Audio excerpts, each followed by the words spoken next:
Kami dapati ini adalah penyakit keturunan. Untuk selamatkan dia, kami perlu membuat pemberahan hati.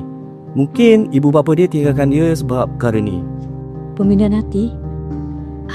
Hati saya memang padan dengan Haris, doktor. Saya boleh dermakan organ hati saya? Macam yang saya beritahu, kos rawatan ini amat tinggi untuk orang seusia puan ni. Tapi dia bukan cucu kandung puan. Puan betul-betul sanggup tanggung risiko kan? Sanggup bergadang nyawa untuk dia?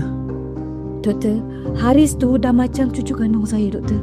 Saya boleh jual rumah saya. Saya kena selamatkan Haris. Kalau puan jual rumah tu, puan nak tinggal kat mana? Selagi Haris ada dengan saya, dialah rumah saya.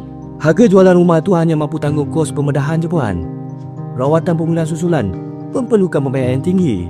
Tapi puan dah kerja kat sini hampir 20 tahun. Kami semua sayang puan. Jadi kami semua dah kumpulkan sedikit dana untuk membantu puan. Saya tak boleh ambil ni, doktor. Puan, ambillah. Kami semua ikhlas.